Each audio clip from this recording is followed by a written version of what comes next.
Welcome to the CFG GameCast, episode number 88, a weekly podcast created by gamers and streamers alike to discuss the latest gaming topics from the previous week. We stream a new episode on Saturdays and release it on podcast services on the beginning of the week on any places like Apple, Google Podcasts, Stitcher Radio, Podbean, and so much more. So show us some love. Give us a follow, a like, a comment, what have you on any podcast services that are currently out there, or go to our main website, confreaksandgeeks.com, to get the latest episodes. I am Mr. CFG Games himself, and with me today, I have two awesome co-hosts. I got Lex in the second seat. How are you doing, my cyborg? Me? I know we're doing this side game. That's how I know it's me. I'm doing all right. I started a new game this week, and it scared me enough that I had to stop playing it. That needs to be like a record. That is so rare. I feel like that's the first time you said that. I'm interested. Second time. That's my interest. So it used to be, it was on my wish list for a long time. It was called House on a Hill. It was made by a developer that only is run by 3 people. And I had to turn down a lot of the game volume because certain parts were like so loud it would blow my eardrums out, and I couldn't equal it right. But then it sounded like there was no background noise at all, even though it was just like wind whooshing by a window sounds. So it was like pretty much dead silent as I'm walking through this house, and then every once in a while a creepy lady would giggle. No big deal. I've fought worse. But then I'm on a roof and I'm basically a robber robbing this house. This game's called Mists of Aden. And he's like, jump off the roof and get away. And my character looks over and it's like, yeah, no. And I'm thinking, no, yeah, you should. Come on. And I'm trying to force him off. He won't. He's going to find another way. And I go to the end of this balcony to look over. And I kept pausing it because my tinnitus was real bad. So if I don't hear background music, my ears ring. And then like I hear what sounds like blood pumping in my ears, but it's my robot parts. And I look over and I start to turn around, and you use your mouse to turn, and I'm, not fast, but not slow either. And all of a sudden I see like a mannequin, but it's one of like the marionette style where like everything is visible. And face is like, and I was like, no, I'm out of there. I'm done. And I escaped. I was like, we're playing Striker. Okay. And the person who bought me the game was in chat. I was like, I will beat this. I'm out of my anxiety medicine. Please, my boobs will fall off if I keep playing this. So we're moving on. Other than that, funny to me though is the fact that like, dude, like you play like Five Nights at Freddy, and I remember when like, and that just the mannequins and how they move around freaks me out, and like, but this alone is the one that gets you that kind of screws it up for you. I think it's because my grandmother used to do clay sculptures, and there was those dolls that were like every joint is posable. Do you know what I mean?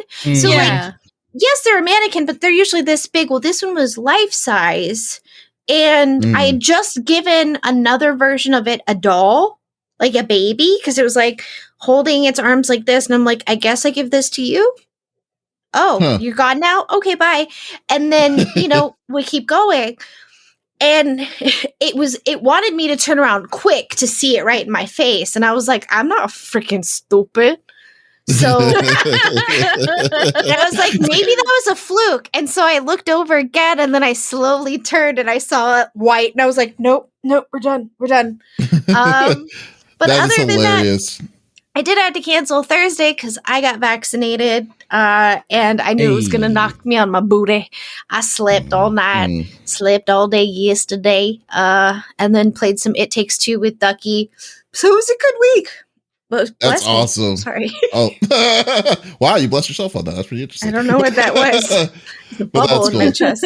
Yeah. Yeah. But you know who is actually more scarier than a mannequin? Oh, I know. It's the Five-star general of the itty bitty Smitty committee. I got Smitty in the third seat. How you doing, buddy? Doing well, my friend. You guys know what it is. We've been on that Outriders grind. I've been grinding out that end game. Got back on Destiny 2. We got our Iron Banner stuff done last night. So it's been grindy as far as like work wise. So I haven't gotten a lot of play time in. I know I've got a super busy week next week, but things are, can't complain. Healthy, happy. I'm here. We're talking video games. No complaints on my end. Awesome. That's great to hear, yeah, I mean, I know you're definitely a busy dude, and I know Outriders is basically taking your life pretty much this whole past 2.5 weeks, so that's cool. But keeping it up, man. All right, and we have a special guest with us this week. She used to be a part of the show back in the days when we just starting. She's coming back to have some awesome conversations with us. She's a part of a good FGC fighting community. I don't only want to say Equinox or Equinox. I can't remember. Equinox, kind of like the Equinox. Yeah, like the moon. Yeah. Equinox. I say Equinox. Yes. We got Flexiss. Yeah. Yeah, Flexiss is back, flexing it strong as always. How are you doing? It's been a while. How are you doing? Yeah, it has been a while, and I am doing so good. I am excited to be back in the seat, hanging out with everybody, new faces and old alike. It is so great to meet Lex, of course, big fan. So happy to be here, share the mic, and of course, it's always great to see CFG and Smitty. I enjoy it. It's been a little while, so I'm glad to be back and kicking it. And I'm excited too. We got a lot of good stuff to talk about today, so it'll be a good one. Awesome. Great to hear. Yes. And what's it called? So let's just get this going, man. I know everyone wants to be seeing what's going on. So we'll go through the normal rigmarole that we normally do. So each of us, except, this time is going to be a little bit different because there's 4 people this time. So we're going to have three topics, but with 4 people in the conversation round table. So commentary. Yes, there you go. It's perfect. So each of us chooses a topic or discussion within video games from the previous week. The topic would or could be about a specific game or something that happened in the gaming industry itself. And we don't want to just talk it amongst ourselves. We want you, the people who are live listening to this on Twitch, YouTube, or Facebook, to be a part of the conversation. So if there's something that you're wanting to chime in and talk about, definitely just type it inside the chat. We would love to be talking with you in a nice, cool conversation. So let's get this party started. So we will start with our guest, Flex. She knows how the whole deal works. So let's see if she remembers it, and let's go now. Let's get it started. Alrighty. So, for those who don't know me, again, I am Flexiss. I'm a big member of the fighting game community. Fighting games are my passion in my life. And so I thought, what better way to kind of come back on the podcast than to talk about a fighting game. So I wanted to talk about this new game. Well, it's not, the game itself is not new, but a new update came out. So it's for Power Rangers Battle for the Grid. But the really cool thing is they did a collaboration with Capcom's Street Fighter. So they brought in 2 Street Fighter characters, the classic Ryu as the Crimson Hawk Ranger and Chun-Li as the Blue Phoenix Ranger. So really, really cool because these are actual characters within the game. And there's, of course, exclusive skins that'll be revealed within this pack. And it looks like the pack will launch, the Street Fighter pack will launch 25th of May for $12.50, or you can pick up each character separately for $5.99. I believe the pack does include some really cool extra DLC items, so definitely want to check that out. But the thing that's really interesting to me, and we're seeing this actually across multiple games now, is these collaborations specifically with Street Fighter. We've seen it with Fortnite, but playing the video here, you guys can take a look. And it's cool too, because they took the character Ryu, and they actually took some of his moves, like the Dragon Punch, his classic Fireball, his Tatsu, like all these classic moves that make Ryu this character. And even some, like, lesser known moves, but if you play the game Street Fighter, you recognize it, incorporated in the game of Power Rangers. And if you haven't played Power Rangers, please go and play it. It is an absolute blast. And for me, this is kind of like the love child with the Street Fighter and Power Rangers for like 90s kids and that whole genre. So it's a lot of fun. But again, kind of backtracking, I wanted to talk about the idea that we're seeing these collaborations across multiple platforms or games now where, we saw Street Fighter characters in Fortnite. Now we're seeing them in Power Rangers, and we've even seen them in games like Tekken. So I think it's really interesting. It kind of goes to show the impact that the genre or the series of Street Fighter has had on popular culture because we're seeing that expansion. So yeah, I just wanted to talk about that because, of course, too, like I come from a heavy Street Fighter 5 background. I'm a commentator and competitor. I have been for years. So to me, it's really, really exciting to see these kind of cross implementations of that. Oh yeah, for sure, most definitely. I think the biggest thing, like first, like what this kind of like seeing Ryu and Chun-Li in this game is very cool. Like, no, I don't think if anyone could have thought that they would have reached out to Capcom and said, hey, we want these characters in our game for the Power Rangers in Saban's universe of Power Rangers and stuff, no one would have guessed that at all whatsoever. So I loved seeing this. What this kind of reminds me of, actually, is kind of like the early 2000s, really, because like when Capcom was more subjectable to leasing these rights to other games. I mean, hence of all the versus games that were happening, like Marvel, Capcom, Cap, SNK versus Capcom, and stuff like that. So it's kind of cool that now that you saw that you're seeing that it feels like they're kind of removing the giant anvil for the longest of time to see these IPs go to different, developers like Power Rangers. Cause like, you're right. The game, like, I think when I played this was when we played, Extra Life, when we did Extra Life about 2 years ago. With the fighting game Roulette, and it was like, wow, this game is actually, this game is really fun. That was the first time I saw it. That's the first time I saw it. And I was like, what is this? I was like, this is so dope. It is very fun. Yeah, and it's probably the most, and I have to say, prior to playing Guilty Gear, I would say this is probably the most stable online fighting game I've ever played because they're the ones that really kind of out of the blue decided to do rollback netcode and say this is how this besides Killer Instinct to be a part of it. So it's a very sound game. I will definitely say that. But like what I think when I saw like these characters are being announced, I was like, oh, thank you God that they're actually doing this. And then the trailer of Ryu in the Power Rangers look and stuff just looks so cool. So like, slick that they made their own design for him. It's like, oh. And I like that they sorry. No. I was gonna say, I like that they took like the classic aspects of Ryu, the red outfit or uniform, or like the headband, and like the headband part was the big one for me, but they kept a lot of his classic moves and were able to implement them into that game to really say like, hey, this isn't just like a Ryu skin plastered over another character in Power Rangers. Like this is a character all in his own. I think is going to draw a lot of attention to that game because it's a popular game, but it definitely doesn't have the same audience as other games like Street Fighter and Tekken and some of the bigger titles. So I think it also, like from just a financial standpoint, it's really smart on their part to get more interest recognizable. In the game. Yeah, exactly. Definitely agree. I love the fact that they do that though, where there's almost this cross promoting within these game companies and stuff that are happening. So you're bringing over these other crowds to this game now that maybe before they had no interest in. Now it's an snap, like I'll check it out maybe. Not only that, plus it's on Game Pass, so a lot of people have access to this game. I was like, I'm pretty sure I have this game. I haven't played it yet, but I remember when we first watched it at that Extra Life, I was like, this is dope. I didn't even know that this was a thing. You know what I mean? Like I want to play it. Why have I not played it yet?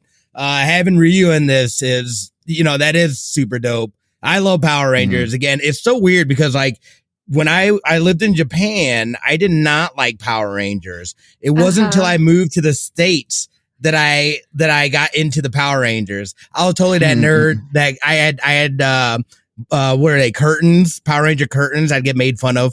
I don't even care, dude. I think Lex has some opinions about that. So I'm going to be the odd man out. I liked the original Power Rangers. I liked Kimberly. I loved that they really kind of showed more of like their own personalities. Because like they would show Kimberly like I felt like, am I wrong on this? Like in the cafeteria, she would just do cartwheels like on the tables for like practice and stuff. And there was like a parallel bar that she would just do the splits and be like, I'm better than all of you. To be fair, Angel Grove was a hot mess. Yeah. I like seeing Lord Zed. He definitely was somebody that like, okay, this is a cool bad guy, because there are a lot of bad guys that were like bobbleheads essentially. And I'm like, as a kid, I'm like, this is stupid. Give me my 90s Batman show where, that's where I learned how to do like my first Harley voice. But I was really never a big fan of Power Rangers. And I felt like I would set an alarm on the weekends so that I could see my shows. And then I would eat cereal while Power Rangers was on because it was Captain Crunch. It was so crunchy I couldn't hear the TV anyways. Who cared? And then I would watch, the rest of my shows and then go outside and play. I just wasn't a huge, I know. And like, I have friends who are like, Power Ranger nerds. Like they have some of like the original set pieces, some of the original costuming. Like they are so into it. It's insane. And like, hey, I get it. I'm into Star Trek, and like not in like a healthy way either. So, I have my Captain Kirk and Scotty plushie right here, but it does look cool. And I love Ryu. I love Street Fighter. Street Fighter was one of my favorite games growing up, going to the arcade.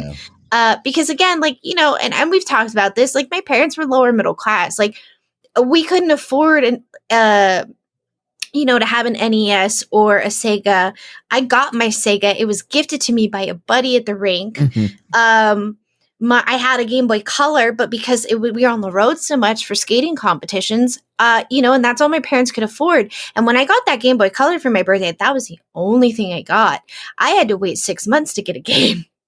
I had a Game Boy Color and no games. But my neighbor was nice, and they gave me a game, which ended up being my favorite Mario game of all time. It's like the 6 coins. Yeah, best Mario game ever. But the whole thing with this, like, from the overall, like with how Power Rangers itself, it's like you're right. I mean, you don't have to be a fan of the.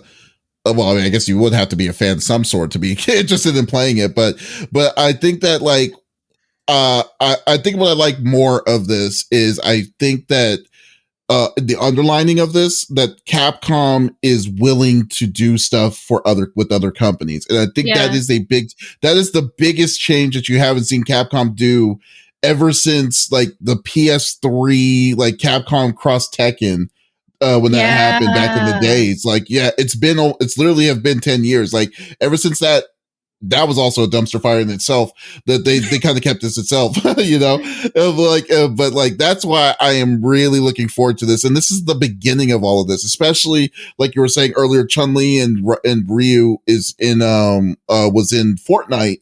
For this kind of thing. Like who would have thought that would have been possible and stuff. So, and this is like a versus Shoto character that we haven't seen ever since like the Marvel Cap 3 eras and stuff like that. And he actually looks fun. Like usually Ryu's are suck in these versus games. He actually looks fun. I kind of can't wait to see the Chun-Li trailer when it comes out, so it's crazy. Yeah, I'm pretty stoked too. Talk about unhealthy obsessions. Mine is Chun-Li. Like I have a whole collection in the 9 yards of just Chun-Li stuff. And so for me, I come from the tattoo. Oh, exactly. I even have her tattooed on me.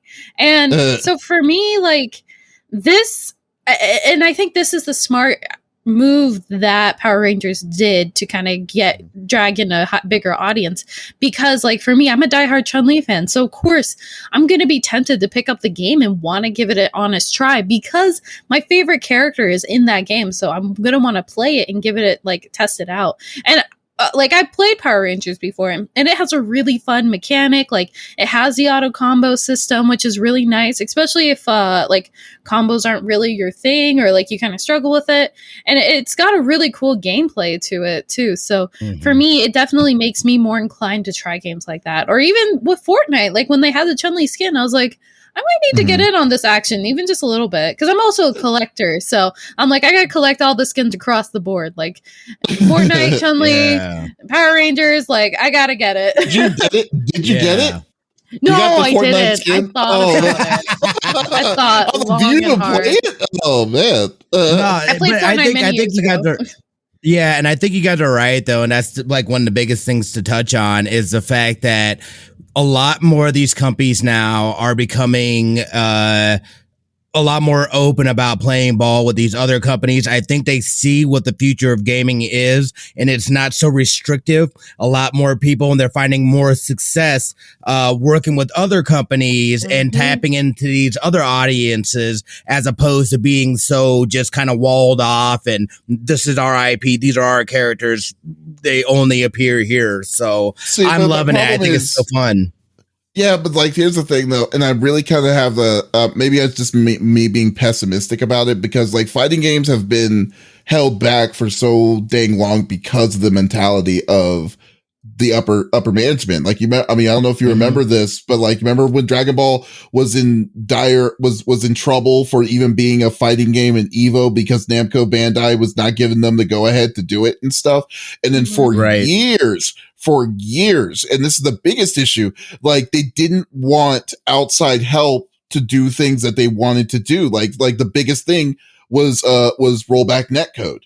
Rollback netcode's been around for for over 10 years now, and nothing has been done like on the Japanese side when it like, I mean, look at Street Fighter V when that came out initially. That was a terrible mess when that came out. Tekken 7 was the same way. All this stuff like this. Like, I mean, it's a weird struggle that they say that we have technology that will literally make this game stable and playable online, but they didn't want to. They wanted to do it themselves in-house, and that was their mentality for literally decades on this, specifically for fighting games, which is really weird to me. Then when Killer Instinct and stuff kind of started coming into the mix of all of this stuff, that's when they were like, wow, it is possible to do online play, but why is it so good on this? But why is it such booty on the on Street Fighter and stuff like that, you know? So yeah, so it's just so I'm just saying, it's just, that's what it is. I mean, that's what these companies got exposed, though. It's the same thing with PlayStation. Now they're in a process where they're having to play catch up because somebody went out and did this instead of them going back and fixing these issues. And this is where, again, you have this separation between the corporate heads and the community. And again, the FGC is a very, very strong community. So, you know what I mean? They're saying, look, dude, like, this is not like we need better to be able to play online. You know what I mean? Like, this stuff needs to get done.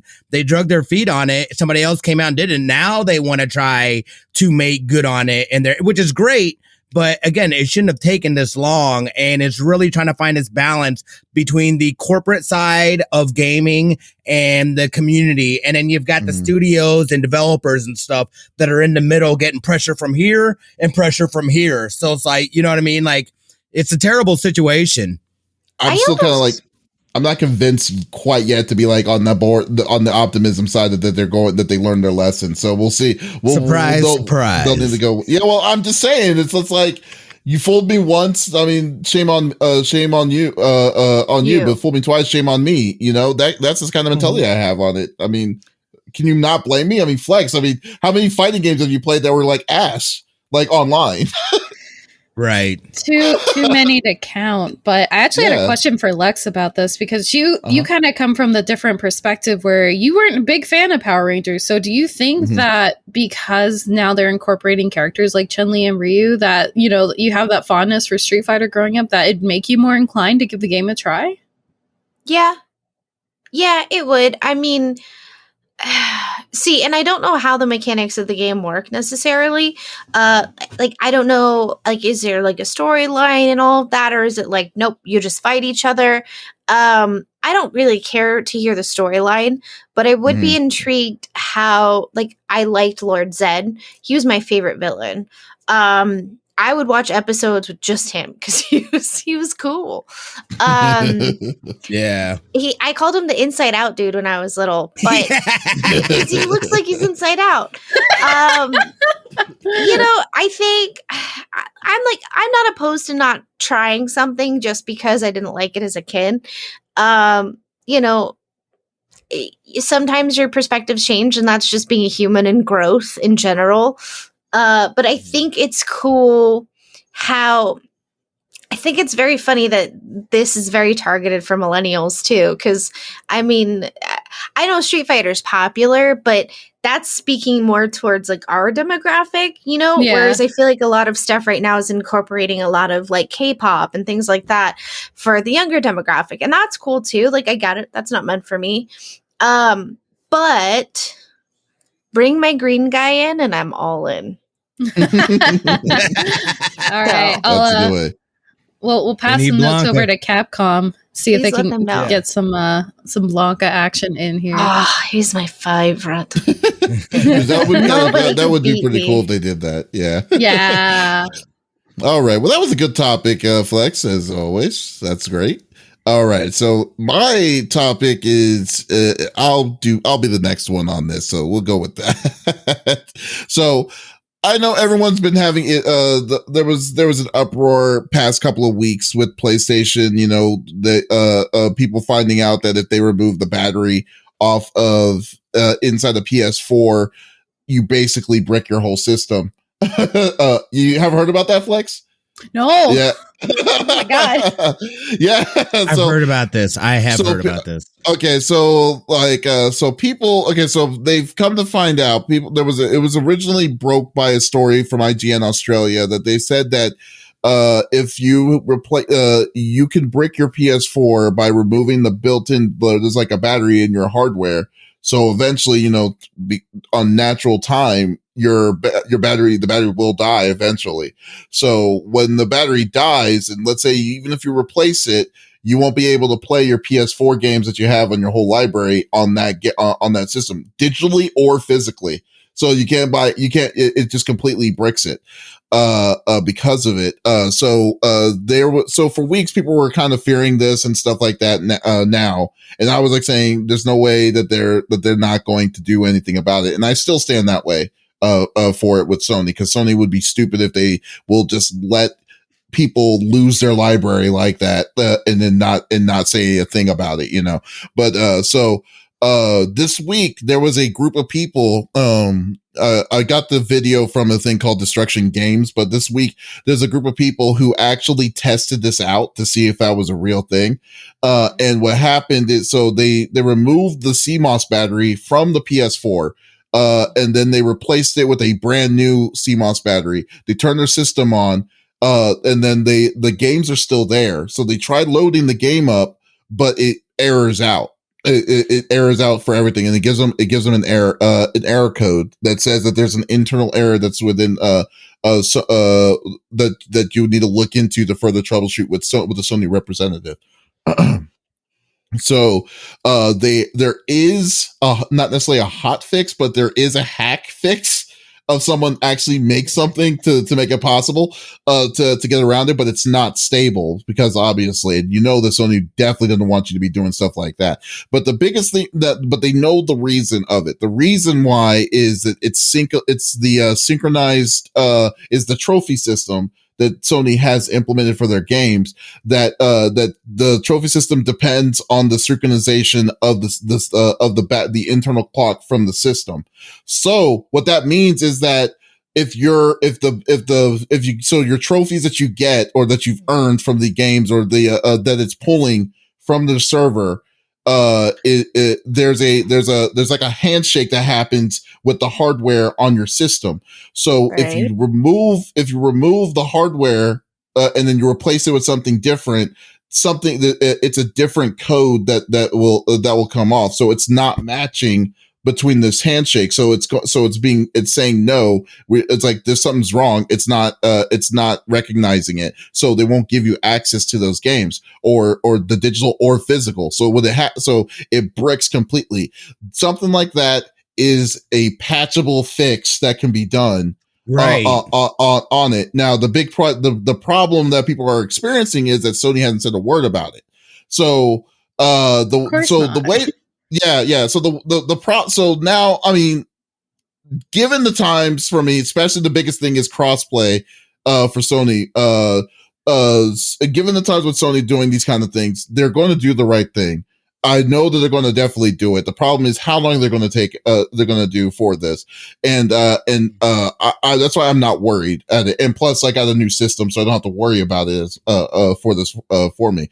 But like, I will say this though, like the overall issues with Sony as of late, like this. Remember their announcement of the remaster of The Last of Us on PS5, which is ridiculous and stuff like that. It's, I mean, it's like, do you feel like Sony is actually like, they're kind of like in a weird doghouse spiral, like a downward, not necessarily a downward spiral, but like, like a weird place for people who should be fearing where Sony's direction is going. Like, you really feel like Sony's doing the right thing right now for these issues that that people are seeing and coming across. And I just want to see how y'all's reaction is on how Sony's treating it. So that's that.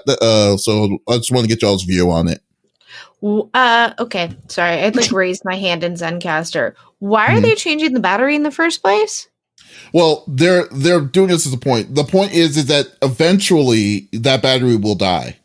Okay. Because so what they're doing is that, so they're saying is that they're simulating that, let's say your battery is dead and let's say you're wanting to replace the battery to so you can play your game back on. So it's just a matter of just replacing the CMOS battery, which is like a watch battery. That's what it usually is. So when they do that, they're saying that when you do something like that, it's going to crash your system.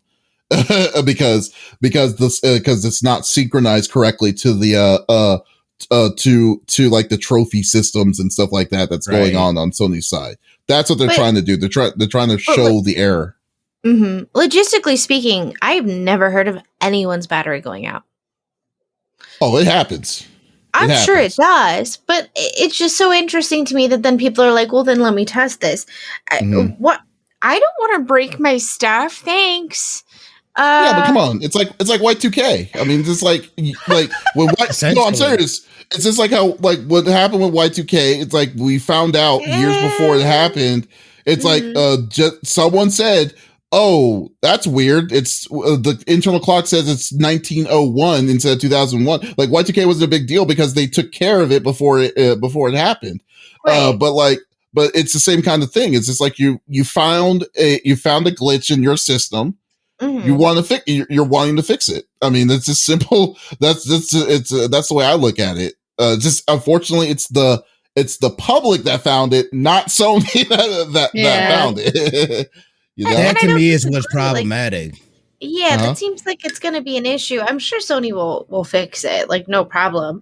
I just find it interesting that I don't know. I came from the mindset of like, you don't get a lot of nice things, so you better take care of what you have. You know what I mean? And it's like, I couldn't break my stuff on purpose just for science. Yeah, but I mean, that's just, I think you're looking at the smaller picture of that, but I definitely, what were you going to say, Smitty? I think the big, like, egregious thing is, number one, that this was built into the system. So there was no forethought or future proofing for something like this happened. This became that's future Smitty problem. That's future Sony problem. Future is now. And somebody found it and it wasn't them revealing that. So I imagine that there was some meeting where some bigwig was like, you know what, we're not going to worry about it. This is how it's going to go. It'll be a problem for the future. And here we are. The fact that they built it like that, though, and like we're saying, they could have patched this, a while ago or whenever. The fact that it was an afterthought and it took the public being like, wait a second, why is this a thing that exists? And then they haven't even spoken on it, because my thoughts are they knew that this was a thing that would happen. And Sony just keeps making, and like, here's my, like, where I'm kind of salty is that Sony is they're having issues being able to pivot and make moves. I believe that they had a plan laid out And the plan they're seeing now is it's behind the times, and they're not adapting with how the times are changing and how rapidly they're changing. I think they need to pivot on some of these things and some of the moves, and they are doing that. They're buying into Microsoft infrastructure. They're opening, they're putting games on PC. I mean, we were laughing a week or so ago about the fact that there's going to be a Sony game on Game Pass for free, but on PlayStation it's going to cost you money. You know what I mean? Like there's so they're like, to me, very much so they're having to play catch up, and like these little like one-off things like this, it's like, come on, man, what are you guys doing? Get it together. People are this, I mean, you're talking about a thing that can completely crash your system. And then, whenever it happened, or if it happened or whatever, I think kind of their thought process was, well, they'll be, for the most part, by the time it gets to that point, will hopefully be maybe a couple generations or a couple of platforms deeper. It'll be an afterthought. So I think it just got discovered, but I definitely feel like they knew about it. And they were just like, meh, we're going to turn our... See, but I don't believe it. I don't know.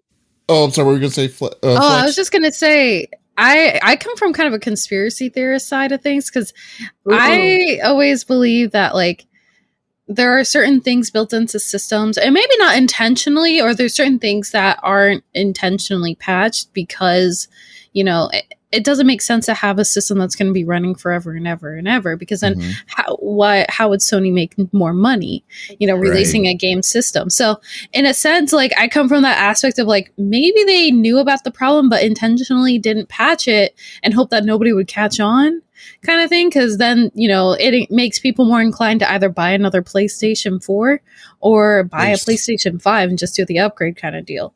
So there's definitely that aspect to it too, but it sounds like it's more of a software issue than a hardware issue. So it's definitely seems like something plausible to just be patched, as CFG said. So that's kind of the standpoint I come from on this. And of course, I think it's really shitty that they don't publicly address this, or at least acknowledge that, hey, this is a problem we'll actively work on. That's the part where I'm just like, okay, what's really going on here? But like for me, like Retro actually said something inside the chat, as like anyone else could say, has said that where was the roadmap they could have published to identify working issues to address problems the system rolled out with? And they do. I mean, the PlayStation blog itself tells you exactly what they're like is the best place to see see what they're doing, and they are fairly transparent when it comes to this kind of thing. This one, though, however, they've been dragging their feet on this, and this has almost been hitting almost a month. But and unfortunate to say, though, like normally I can understand what you're what Flex was talking about. That they may have just purposely, done it, but unfortunately, there's a pattern to PlayStation with Sony's negligence when it comes to this. I think the most one that sticks out to it was changing your name, because someone remember that the biggest issue of that was that if you made a PSN account, you're stuck with that name. You couldn't change it in any way, and it wasn't because whoever did the backup database system, they could have put a comma where they should have put a semicolon. Totally screwed all that up, and then the people were stuck with names that they've had for literally over a decade until they finally kind of changed it. I mean, so I think this is something that when they implemented the trophy systems, they probably didn't think this far ahead about how they're connecting to it, and then they realized, oh, now it's this wasn't a good move, but they still haven't admitted to this kind of thing, which really irritates me on it, and and that, I guess that's the one thing I'm really kind of I'm more irked about, is the fact that they just need to be more when something like this happens, this is something that isn't a small deal or something that could be overlooked easily. This is something that needs to be shot out. This needs to be something that they need to say, hey, okay, this is a problem that's been exposed. We'll look into it. You don't even need to give us an update on it. Right. We'll just know that you've said, oh, okay, we now know that this is that there's an issue with this. We're going to look into it, and then give us an update on whenever you're going to fix this issue. Because for me, because you already know me, the biggest issue for me is like, hey, I bought these games. I have a rack of games back behind me, and you're telling me that that there's a chance that these games are totally going to be obsolete for me, even if I have hardware or digital of it. It's ridiculous. I mean, like you can't. You just can't do that to your folks, and I think they're going to do right, but they haven't officially made a statement of it yet. So yeah, and maybe it just hasn't hit the right ears yet for anybody to make out that statement. But still, it's kind of you all have said it. They're dragging their feet on an issue that's very prominent, and that could become even more known as the PlayStation 4 is starting to get up there in age, and as those hardware components are going to start to fail. And it makes you wonder too if there's other hardware components that you either take off or that fail that you have to replace, if that's going to have the same kind of effect software wise. So, and honestly, I'd rather not have achievements if that means my PlayStation's going to work. So, I know, right? I don't care about my trophies as long as my system works. Like Exactly. So I mean, we'll definitely see where this is going to come. I think it's going to be a very something's going to have to be said, and I can't wait till they do it. Yeah, like Dust, 100% unintentional. Yeah. See, but what makes it annoying, Dust, and I mean, I'm pretty sure you understand where I'm coming from. Oh is no, the fact he meant that his name. That's what he was referring what was he talking to. about? Was born no, he said that he was born with his gamer tag name, and I said, no, you stole it from your brother. No. I don't think he was paying attention to the conversation. Both was a good response to both. Yeah, maybe. Flexiss is stuck with you were stuck with Soccer Girl 69. I'm kidding. That's hilarious. It's possible. I remember that's freaking hilarious to me. Like, there's a lot of different kinds of things that I'm just saying. Like, I mean, there's horror stories with some of these names. Like some of these names, some of those names were really horrible. Like, and then you're stuck with that for over 10 years. And then, like, keep in mind, you're a child. You got your PS3 at 10 years old. Now you're 25 and you have the same name that you had at 25. I mean, suck my PP 444 is not a good name anymore, buddy. No. Exactly. I mean, I'm just saying. When I was 12, I thought it was hilarious, but yeah. Because the world was so small, you were the king of your own domain, So there you go. All right. Yeah, Smitty. Yeah. Let's wrap it up with your topic. Oh, God. Yeah, so we've got Overwatch League. This is the first official weekend back for the league. Yeah, that's been, that big hype's on that. And I'm actually I got to say first, before we get into it, I was a little disappointed last year. I felt like it kind of fizzed out, especially, I mean, obviously we were in the pandemic and whatnot. But I felt like they could have used the digital space, and actually a lot of places kind of blew me away. Their transition into digital was very clunky, and they tried out some different things, and I get a lot of people were trying out different things and whatnot. It just did not, I felt like it missed a lot. They had recently, I think that was the same year that they moved to YouTube as well, which I felt like on their numbers as far as attendance, they took I felt like big hits from being on Twitch to being on YouTube. And there were some things like being able to earn rewards and stuff that weren't implemented right off the bat, which that has changed now. They've partnered up with T-Mobile, and that is a little thing. So I went and connected my Battle.net to YouTube to be able to start farming that stuff again. And I just, I started watching. I think it's going to be interesting, though, because they have it broken up a little differently this year as far as they've got it as a region. I know, like, Philadelphia Fusion, they're over in the East region. So they're playing with the Asian countries and stuff like that. There are talks now. I read this article that there's talks that they're going to be having the teams are going to try out having the teams go over to Hawaii and trying to be able to have those essentially away games where they would be there. They said it's under, I think, like 90 milliseconds as far as the latency. So it's still within a respectable range for them to still be able to play without it affecting it and whatnot. So I think this actually could be huge, you know what I mean, as far as them being able to expand and do that. The only disadvantage I see to that is the fact that then the those teams in the Eastern region would not have to travel, whereas those in the Western region would have to travel to Hawaii. So there's going to be a little bit of wear and tear as far as them having to make that travel and stuff like that. But I feel like this is a good solution. I mean, just watching this weekend, it was a lot of fun, a lot of great matches. This is day 2 going on. There's live games or live matches happening right now. They're at intermission. But yeah, this is really I'm excited to see what they do. And I really feel like the Overwatch League needs a big year this year. Yeah.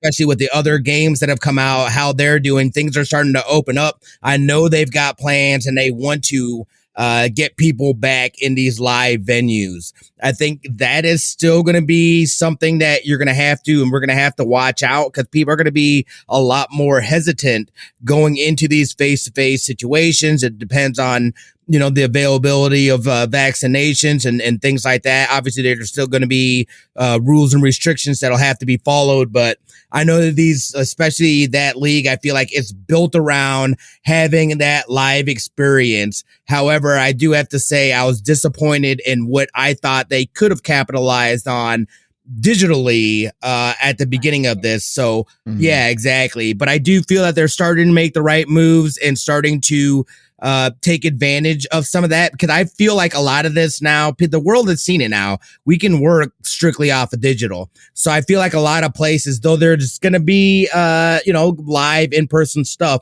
I still think that there's going to be some sort of digital element that will complement it, or you know what I mean? I think that's not going away by any means. So we'll see. But inside Overwatch League is back. I'm excited checking out the professionals and them doing work. It's always good times. What are you guys' thoughts? Okay, go for it. Go for it. Sorry. I'm very passionate because Overwatch League was actually the first esport I ever got into.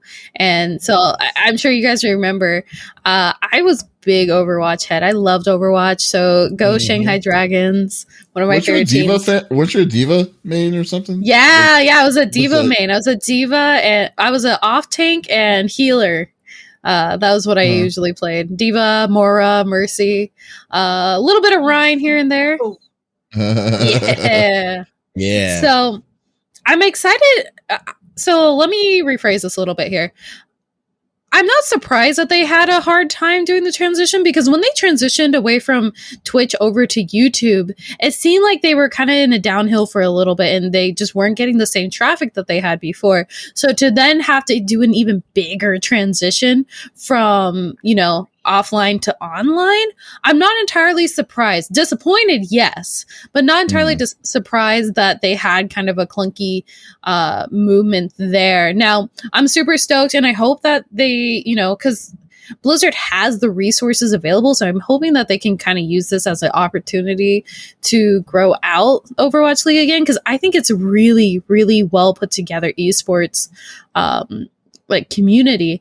I just want to see it excel and do well, because it is so cool. But yeah, I'm a little disappointed, but at the same time, I'm very excited for the new season. I hope there's going to be a lot of good stuff coming down the pipeline for them. And of course, I always want them to succeed, just because I'm a big Overwatch League fan. So now is the what's it called? Is this the last year for over the first season, the Overwatch 1, or are they planning on switching over to Overwatch 2 for what they know, or have they? I guess don't they didn't really know have what the plan is exactly for that. Yeah. Because I have no idea, because we don't. There's no date. Oh, that's true. And they haven't, because I'm pretty sure PvP is going to be in there, and I imagine with them saying that everything from Overwatch 1 is going to carry over to Overwatch 2. Then basically they are just gonna, Overwatch 1 will no longer be relevant. It'll all be packaged in Overwatch 2, and then you'll have a separate story mode that goes along, you know what I mean? That'll also be part of that main game. So them trying to patch that into Overwatch 1, they just said we're going to make a new game, focus on the infrastructure of the story mode, and then we'll take the mechanics and all the stuff from PV or from Overwatch 1 and put that into this game as well. Right.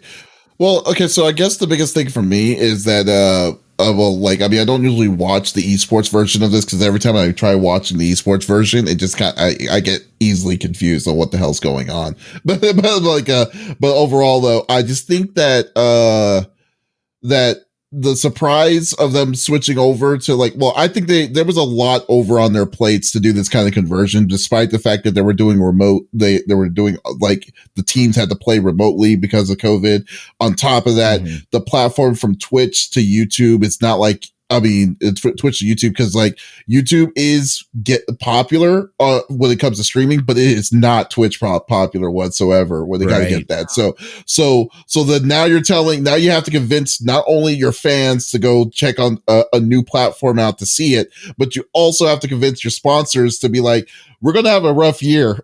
There's there is no sugarcoating what's going to happen because there's no physical events. All these different kinds of things are happening all at the same time. That they really tried their best that they do it with it, and it seems like what they're doing now, especially how YouTube is their YouTube's format is. With these things are more friendlier than what it was initially because they were literally doing this off of the cuff last year.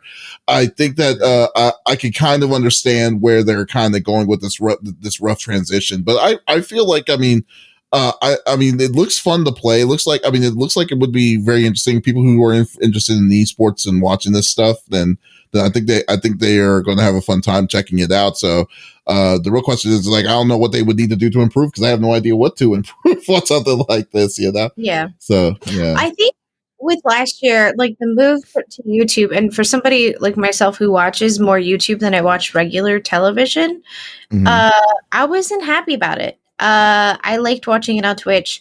Watching it on YouTube just felt weird to me. I don't know. It just felt less interactive, I guess. But also, I don't know. It was weird. Also, I can understand why it took so long for them to kind of figure out how the mechanics of things are going to work, right? So now we're in a Panera Bread, as I like to call it. We're in a Panera Bread. Nobody knows what's going on, really, as far as because we were getting a lot of misinformation at first. Unfortunately, with Oh, don't go into that. Yeah. Yeah.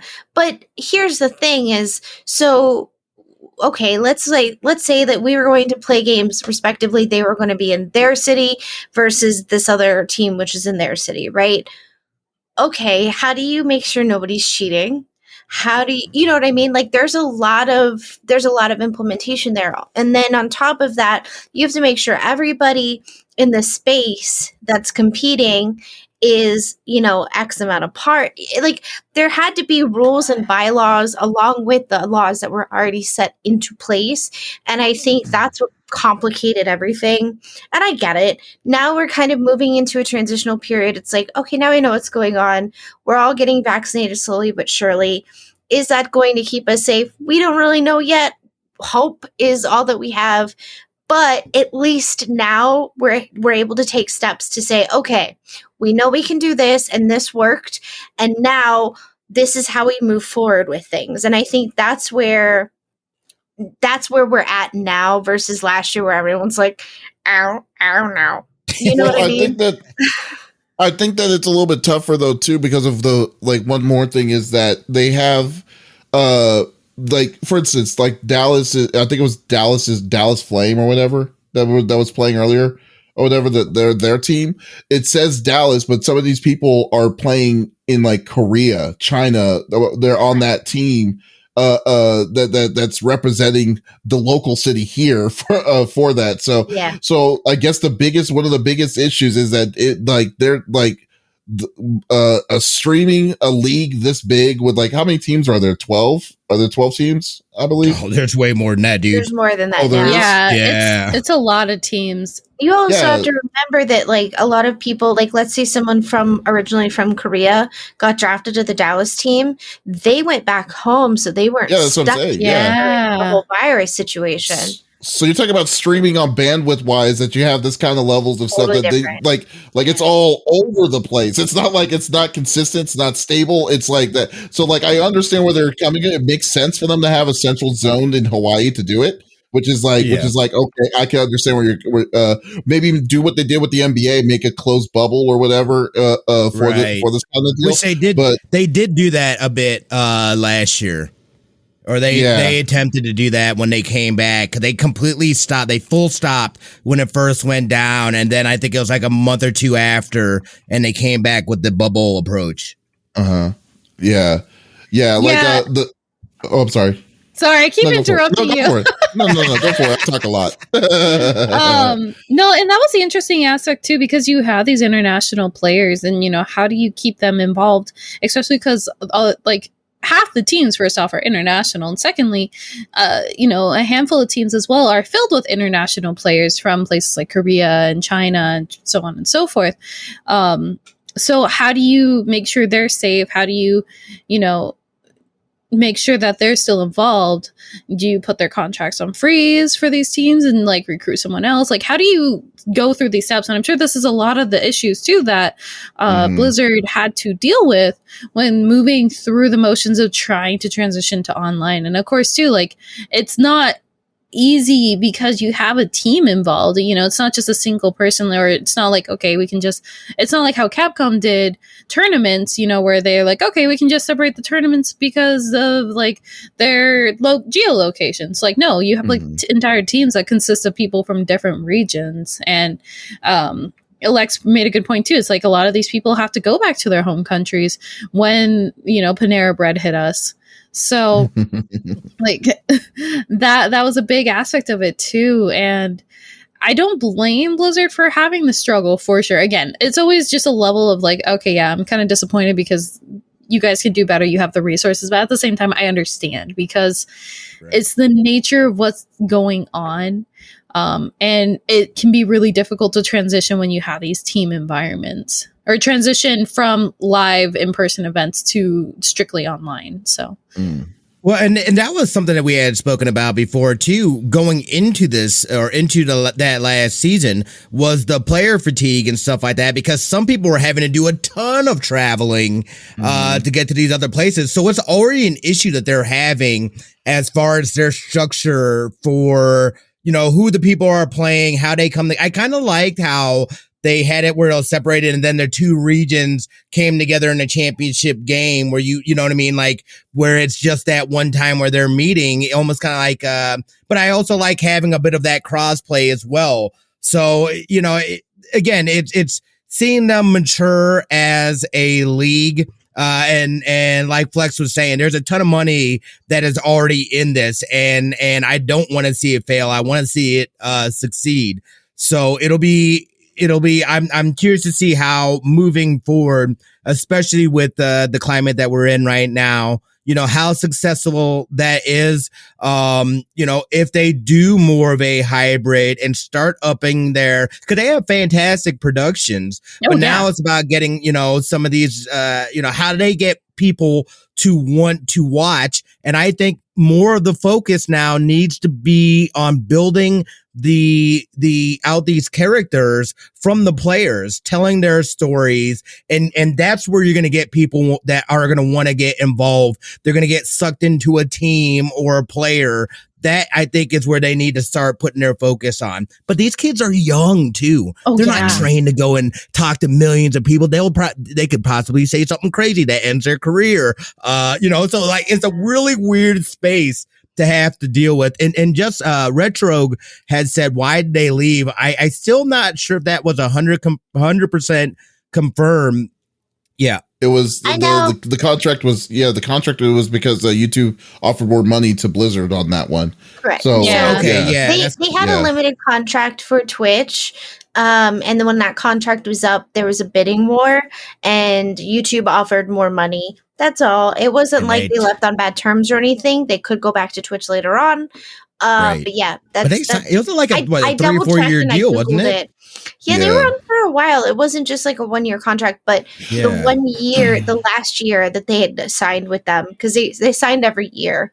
Look at it this way, though. Yeah. But with YouTube, they were able to technically, bandwidth-wise, reach more people, is what they were saying. Because I think Twitch is banned in some countries if you don't have a VPN, and not everyone's able to access a VPN, even if they can afford it. Which it's not that expensive, but sometimes it's not. Ooh. Excuse me. Well, then again, though, too, it's like I just think that it's like when it came to money like that. Like, remember at one point in time, streaming services and stuff like this, like esports itself, really wasn't anything until like they were doing events on Twitch. So really, Twitch was the kind of the giant starter of broadcasting these events for everything, It wasn't like, so then once companies like YouTube, Hulu, all these different kinds of groups, because I mean, like, remember now, like if you remember at the beginning of like the football season, they were testing streaming games, but specifically for Yahoo. But then now you're seeing it now, and it's like, oh, you can watch a game on, initially it was on Yahoo Sports. Yep. You could watch your first streamed game of a football game. But then now it's like, you can watch it on Hulu. There's specific things on Hulu, things on ESPN, stuff like that, towards it. So Amazon. Yeah. Exactly. Yeah. So it's like, so it was the infantile stage. By the way, that was funny. That was hilarious that they did that. Yeah. So like, I want all the games to be Nickelodeon games. That would be hilarious. But so I mean, that's the way I look at it. So I think what happened was that they were just they sold themselves. I won't say they sold themselves. That's not in a derogatory way, but more like they made something. Then they pitched it to other competitors to see if they would get more money than what Twitch is going to offer. I mean, Twitch is still the number one when it comes to this kind of stuff, but then and then it's a huge gamble for like, for like an Overwatch League to go on a different platform that doesn't have as many eyes seen on it. But I mean, so I think that's exactly what they did. I think YouTube threw them a ridiculous amount of money for what they were going to get out of it. And they're like who would say no to that, even if it's less eyes. Then, I'm pretty sure it'd still be less eyes if they look at the real numbers. No. Well, the numbers, here's the thing, was Twitch couldn't handle as many viewers that were watching and keep it as smooth as it was, versus YouTube can handle that amount of traffic. And I think that was also part of the issue. I guarantee you that like, even though YouTube can support more, I guarantee you that the numbers compared to ever on YouTube, it's not going to compare to the numbers of what it is on Twitch. Yeah, and I don't think it was because of that. And like the other, I was gonna say, the other aspect of it too is like, every major competitive or esports tournament are generally hosted on Twitch. I mean, you think about StarCraft, you think about Capcom and Tekken, and not just the fighting games, but like shooters Valorant, and things like that. Like exactly. I mean, they're always hosted on Twitch. That is like the platform to have these kind of events, because Twitch has such a user-friendly interface. And the way it's formatted is perfect for something like this. However, that Lex makes a great point too, because Overwatch was really popular, and I remember watching it, and like thousands and like huge numbers of viewers were watching Overwatch, and now you have like not as many viewers, even though you have a platform that can handle it. So it's kind of a toss up, but obviously the big factor here too is like how they transitioned, not just from platform to platform, but also from pre Panera Bread to post Panera Bread. So, or not post, but I should say, continued Panera Bread in the middle of eating my lunch Panera Bread kind of thing. Yeah. Sorry guys, Opie had a bad dream apparently, and she jumped up and started barking. My bad. Oh yeah, I didn't hear it. That's all good. It's all good. I cut it right We'll as see. it. I'm excited. Yeah. Yeah. Well, I think it's really going to help too that they've incorporated that connection from the BattleNet into this YouTube, because that was a big reason that I would just at least have it up so I could just, you know what I mean, like get them tokens and whatnot. So I think that in itself is going to help boost viewership. And for me, you're right. It's more about just being familiar. I'm more familiar using Twitch than I am YouTube. I don't really do a lot of watching of live streams on YouTube, but I'm becoming more familiar with it and interacting and working within it. So it's just getting used to it. But I mean, this could be a huge move for them. You know what I mean?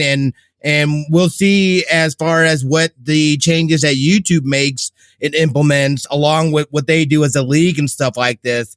You know, it could be, I think it could be beneficial to both in the long run. We'll see. Well, I mean, it's always like the best thing is having healthy competition. Like, you don't want one company to be like ahead of everything, because that means that they're going to take control of everything. So, like, no, this is I am rooting for them to be successful on YouTube. I really am, because the people who are going to win out of this is everyone. Because everyone will be, so everyone will, you're going to have healthy competition between the brands, and then you're going to get a better product, that's going to be produced out, because of that competition. So let's see where that goes, you know? So that is, that's a real cool one. So that's a real good topic. Man, we had a good topic. We had a hat trick of topics today. Awesome. Great deal. Hey, Lex. Yeah. What do you have planned for the week? Good question. I have to play Mists of Aiden. You have to? Yeah. Maybe I'll smoke some of my CBD flower before I jump into that, just show myself out. I'm gonna play some Mists of Aiden. And just kind of that's my 2 days of Spoopy. And then of course we have on Tuesdays we've kind of been switching it up from Dead by Daylight to Home Sweet Home Survive, which is really interesting if you haven't played it. It is DBD-ish, but it's got a twist to it, and I like it. And you can fight back, which is really cool. And then I think that's pretty much it. You know, hopefully I can rest up today, and I caught up on Falcon and Soldier, so I'm good to go on that. Still, yeah. How far behind are you? No. I'm just whatever this last one dropped. I just haven't seen this last one. Oh, okay. Yeah. Oh, then you're not too far behind. Which I rewatched the last episode because I was like, Davis, what happened? Like, did I have a seizure while watching? I can't remember. And he was explaining. I was like, I kind of remember that. So I rewatched it yesterday, and then watched today's. You're right. Yesterday's episode. You're right. Thursday I rewatched it, and then Friday I watched the newest episode. But if you guys haven't watched The Nevers on HBO Max, it's good. Not bots, but it's good. I'm excited. That's pretty much it for me this week. Just gonna be hanging out. All right. What about you? What about you, Smitty? What are your plans this week? Mine are going to be, I'm not 100% sure. I've got a recording next Saturday. Oh, that's right. I won't be here on the GameCast next Saturday. I've got to shoot, which, just now I found is later on. But yeah, I've got a pretty busy week next week. I'm pretty sure I'll be streaming on Thursday. I might do an earlier day stream Friday because I'm technically off on Friday. But we'll see where I'm at as far as preparedness with that shoot. But yeah, other than that though, man, you know, I'm be popping in doing those late night grinds of Outriders and keeping up with my Destiny 2 is really the plan. Nothing big. Yeah. Nothing big. Yeah. Good deal. And our special guest, Flexiss. How about you? Why don't you promote what are your plans? What are you up to? Yeah. So again, for everybody who is new to me and my content, I'm Flexiss. I'm a commentator, competitor, and content creator for Equinox Gaming. For Street Fighter V. I'm a little bit out of commission right now. I'm in the process of repairing my PC to be able to get back into streaming. But you can obviously still follow me on Twitch. I will be back in streaming very soon.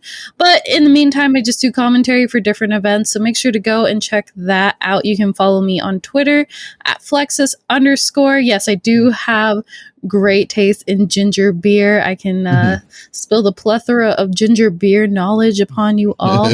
I also talk a lot about fighting games and memes and also JoJo's Bizarre Adventure, so you can kind of find that kind of content. But honestly, outside of commentary for the week, I think I'm just going to be playing some Valheim. I've been on the Valheim kick lately. Nice, very nice. What are you needing? What are you needing to do to fix your PC? Like, what, a capture card or what? No, it was the motherboard and CPU. I was pissed. Oh crap! Yeah. Oh, well, no. I don't know for sure which one it is, but I don't have enough patience to try and test it out anymore. I've already tested everything else. And I'm like, I'm just glad it's not the GPU. If it was the graphics card, I would have flipped my table and walked away and walked down the street and walked over to Smitty's house or something. That's a long walk. Oh, that would be that's a hitchhike. That's what that would be. Yeah, exactly. Oh, but my God. Jokes aside, it's unfortunately either the motherboard or the CPU or both. I haven't figured out. I don't care to. I'm just ordering the parts and waiting for them. Fair enough. That is fair enough. All right. And then, Thanks. and then, as for me, what do you got going on, dude? Yeah, I'm going to be streaming. I do my normal stream Monday through Friday. The first 3 days, it's always we play a story-driven game. So the first, we've been crushing it this week. Actually, we beat Bravely Default 2. We beat Record of Lotus Wars, Deedlit in Wonder Labyrinth. Like, it's a weird name title, but it was a great long ass name. It is. But it was a great game. It was a Castlevania Symphony of the Night game, and I was like, I can't say no to that. And so we beat that yesterday. So next week we're going to be playing Marvel Avengers. We're going to try to beat the story mode of Marvel Avengers Wednesday. Then on Thursday we're probably going to play some Monster Hunter, and Friday we're going to play a random Monster Hunter Rise. Love that game. The game is so good. I just love it. So good. And then on Friday we're going to be playing a random indie game to check it all out. So, but today I am going to go once we're done here, going to go watch some more Ink Masters. So but it's good. So let's go with it. So guys, this was episode number 88 of the CFG GameCast. Thank you for being a part of the conversation. We will be back again next week. Unfortunately, Smitty will not. He has Smitty stuff to do that week. But we'll try to see if we get a special guest for that, like we did with Flex. Flex is an awesome character person, so definitely check her out. Flexiss, that's Flexiss with 2 underscores. And check her awesome content. And I also like to thank you. Thanks, Flex, for being here. It was really fun talking to you, geeking out. Thanks for having me. It's been a pleasure as always. Right. So if you missed this episode live, that's okay. We will release it on our podcast services on Apple, Google Podcast, Stitcher Radio at the beginning of on Monday morning. So definitely check it out then when it comes out. And if you did, or if you just want to go check out everything that we like to do, go to our main website, freaksandgeeks.com, where we have news, reviews, interviews, and stuff galore. And hopefully when conventions come back, I've been kind of missing that a little bit, but then it's like, you know what? Do I really miss it, or is it just me being isolated that I'm missing? But anyways, we'll go with it. But yeah, I know, right? It's like you don't know what you got until it's gone, right? And then once it's gone, you're like, oh man, this is awesome. But then all of a sudden, you're like, I kind of want to go back. Guys, thank you for stopping by over at the CFG GameCast. We'll be back again next week. So this is Davis, Flex, and Lex, and signing off. Oh, and Smitty. Wow. Went the wrong way. Wow. Y'all, take it easy.